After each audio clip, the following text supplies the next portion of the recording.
Tonight's going to be their night.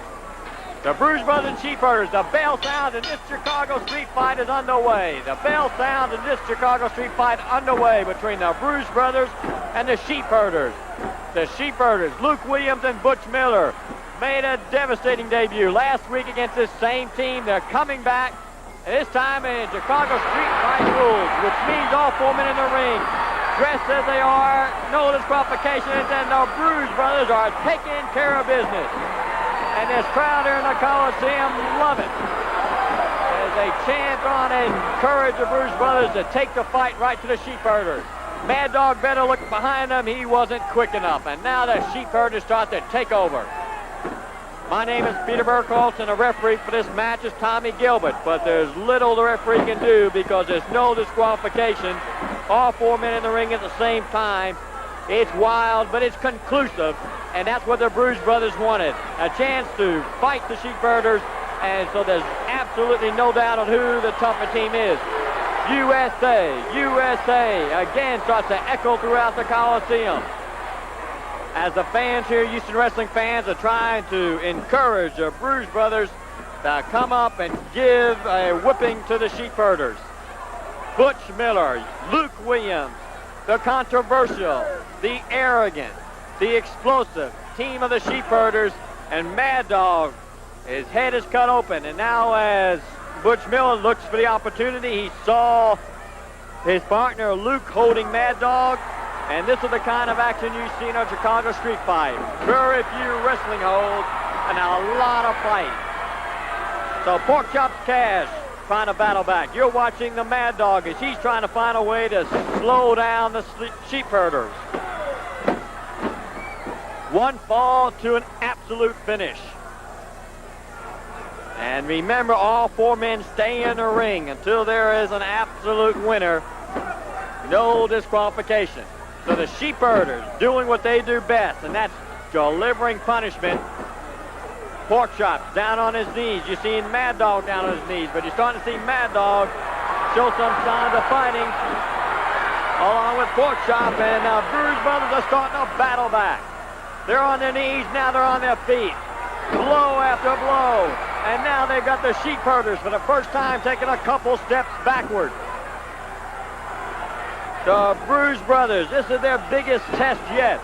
They've been running through all opposition in Mid-South, but they lost to the Sheepherders last week in a controversial, where they actually won the match on a disqualification, but they felt that they wanted to show Houston wrestling fans that they can beat the Sheepherders. They don't need a disqualification. So Pork Chop, they reverse, and Pork Chop ran to Luke Williams, and we've got Pork Chop right outside next to us here on the concrete floor. And Tommy Gilbert trying to keep the Sheepherder away from him. Mad Dog working over Luke Williams, but as we see Pork Chops, he's being introduced to the ring post, and he was driven head first right into that metal ring post. And now we've got 2 Sheepherders against 1 Bruise Brother, and that is not good odds. So Pork Chops Cash is down on the floor here, and we've got the Sheepherders now throwing in Mad Dog. They're using and drove them in. They used their combined weight to drive it right into Mad Dog, and Mad Dog Boyd is caught in a very bad way. A double knee drop. We've got the Sheepherders on top. We've got 2, we've got 3, and the Sheepherders, they look tough. They look Texas All-Star Wrestling, and you know, you look at the name, Texas All-Star, and brother, as far as I'm concerned, I'm the biggest star in this area, and I know what you're probably thinking right now, huh? Well, maybe Austin Idol, maybe you really haven't changed that much. You sound like you're a little bit conceited here. You sound like you're a little bit stuck in yourself. Well, don't. I'm telling you right now, brother, that I've got a way of, it's a positive thinking attitude. I'm always going to have it, and in order to be in professional wrestling, you have got to have it, and this kid here better have himself a positive attitude if he expects to be Jonathan Boyd, the New Zealander, who is a highly seasoned and wily and salted veteran. Well, everybody on Texas All-Star Wrestling and in the Southwest knows the Sheepherders, and this is Jonathan Boyd as he goes up against Al Gavigan. You can see Boyd dropping a knee across the shoulder of Al Gavigan. The referee is Harry Chandler. Well, Austin, I know that next week you will be defending your title here on Texas All-Star Wrestling, but let's talk about some of the men who you have defeated in previous times. I know you're traveling all over the world, and I want to go with you sometime and take the cameras and tape those matches. But I want to mention one in particular. I know you hold a very big victory over the NWA champion, Ric Flair.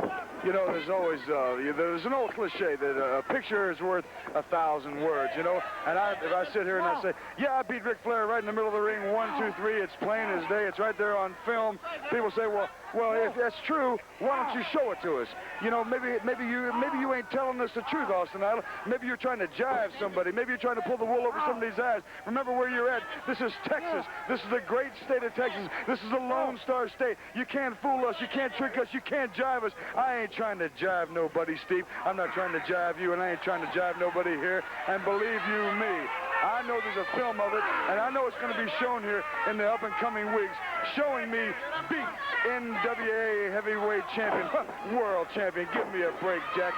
Right in the middle of the ring, 1, 2, 3. As far as I'm concerned, there's really only one title in this country that really means something, and I've got it around my waist. I'm traveling just as much as Ric Flair. I'm traveling just as much as Stan Hansen in the NWA.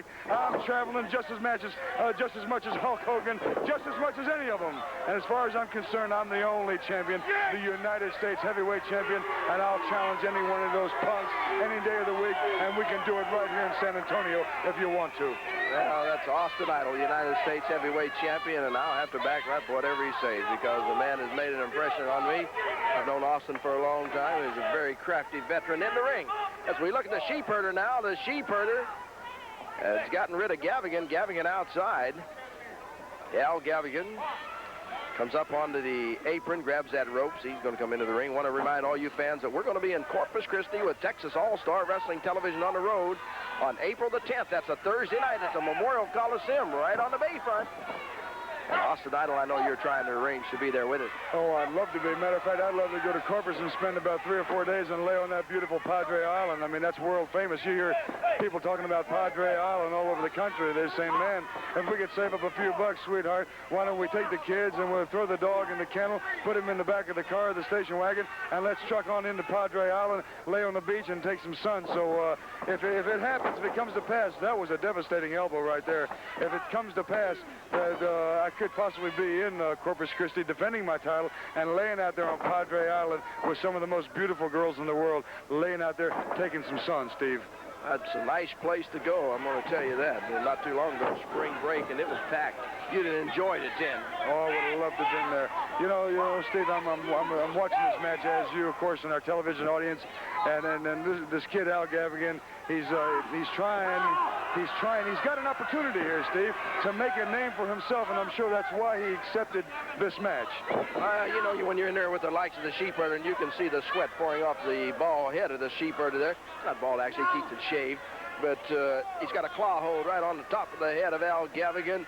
And the Sheepherder's been in wrestling a long time. Gavigan not too long, but you've got to meet him. You have to take on the best if you're going to make your way up. Yeah, there's no backing up and there's no sidestepping to it. You've really got to go. It's like two locomotives on a collision course, and you've got to be able to withstand the head-on collision.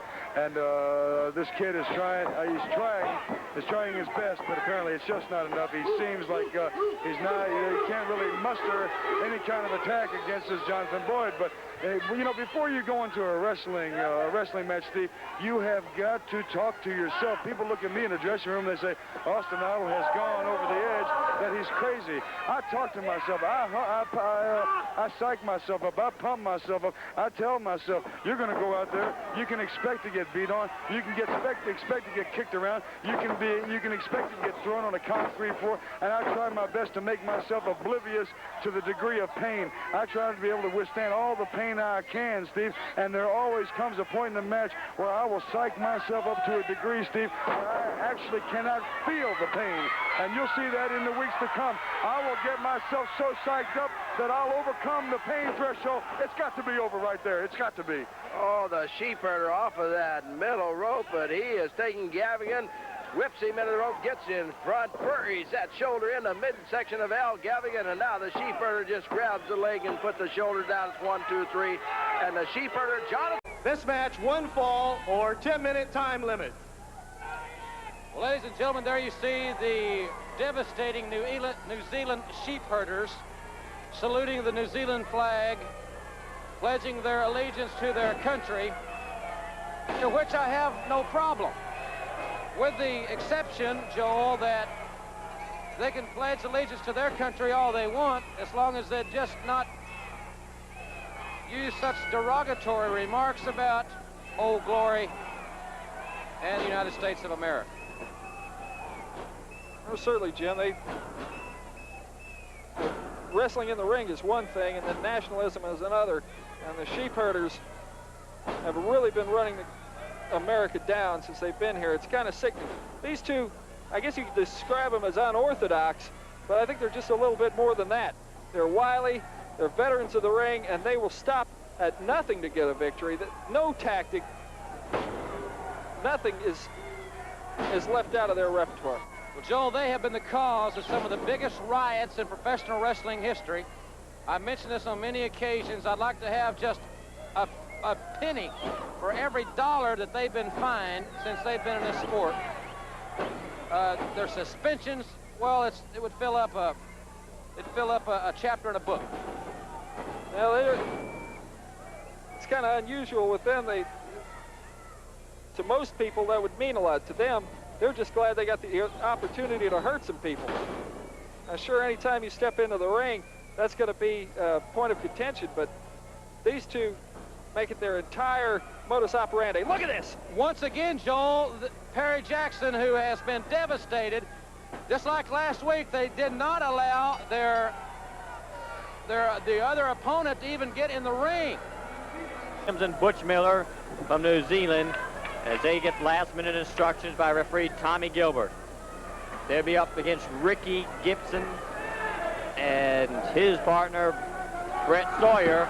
The bell sounds, and as I was about to mention, I don't believe the Sheepherders have waited for the bell to sound yet in any of their matches. They literally destroyed the Bruce Brothers, as now they plan to destroy Brett Sawyer and Ricky Gibson. Nobody's been able to stop the Sheepherders yet, as we're starting to see Gibson battle back. We've got all 4 men in the ring. The referee has yet to be able to get the match under control in an orderly manner. And over the top rope goes Brett Sawyer. The referee did not see it. And Sawyer is down on the concrete floor right next to us as the Sheepherders, 2-on-1, continue to work over Ricky Gibson. A double ramp that time, a double drive into Gibson, and look at them both work him over as Gibson feels the effects of that double knee drop. We've got the Sheepherders on top. We've got the match. The bell is sounded in very quick fashion.